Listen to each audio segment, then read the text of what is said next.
2018లో 50 కోట్ల రూపాయలు వెహికల్స్ కి శాంక్షన్ చేయడం జరిగింది, వెహికల్స్ కొనడం జరిగింది.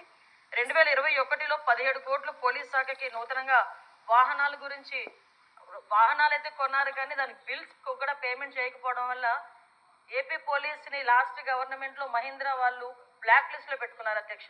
అది చాలా సిగ్గుచేటు అన్నమాట. అది బ్లాక్ లిస్ట్లో పోలీస్ డిపార్ట్మెంట్ పెట్టుకొని ఈ రోజుకి కూడా కోర్టులో వాళ్ళు వేసుకుంటే మొన్న ఈ గవర్నమెంట్ వచ్చిన తర్వాత 13 కోట్ల రూపాయలు దానికి వెహికల్స్ కూడా చెల్లించడం జరిగింది అధ్యక్ష. ఇప్పుడైతే సుమారుగా దగ్గర మనకున్న వెహికల్స్ 8,000 వెహికల్స్లో దగ్గర 50% వరకు కూడా అవన్నీ కూడా స్క్రాప్కి ఇవ్వాల్సిన పరిస్థితి ఉంది అధ్యక్ష. వాహనాలు అయితే ఉన్నాయి అధ్యక్ష, కొరత ఉంది అధ్యక్ష. 2023-24లో 1,567 వాహనాలను ఇదివరకే స్క్రాప్ చేయడం జరిగింది అధ్యక్ష.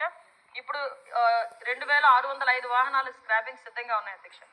నూతన వాహనాల కొనుగోలు, ప్రస్తుత వాహనాల మరమ్మతుల కోసం బడ్జెట్ కేటాయింపు నిమిత్తం అభ్యర్థనతో సమస్యలను ప్రభుత్వ దృష్టికి తేవడం అయింది అధ్యక్ష. అదేవిధంగా నెక్స్ట్ క్వశ్చన్ అధ్యక్ష. అవునండి, పోలీస్ సిబ్బంది కొరత అయితే ఉంది అధ్యక్ష.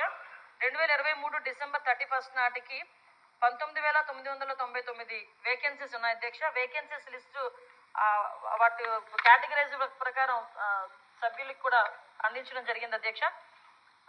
తర్వాత మనకి 17/9/2002 తేదీ గల హోమ్ సర్వీసెస్ శాఖ నుంచి కొంతమందిని, అంటే తర్వాత క్వశ్చన్ అధ్యక్ష ఈ ప్రమోషన్స్ గురించి అడిగారు అధ్యక్ష. 17/9/2002 తేదీ గల హోమ్ సర్వీసుల శాఖ జిఓఎంఎస్ నెంబర్ 280, 30/12/2011 తేదీ గల హోమ్ సర్వీసుల శాఖ జిఓ నెంబర్ 301 ద్వారా తీవ్రవాద, ఉగ్రవాద సంబంధిత శాఖల్లో విశిష్ట సేవలు అందించిన పోలీస్ సిబ్బందికి తర్వాత ఉన్నత హోదా, యాక్సిలరీ పదోన్నతులను ఇవ్వడానికి ఒక కార్యవిధానాన్ని రూపొందించడం జరిగింది అధ్యక్ష.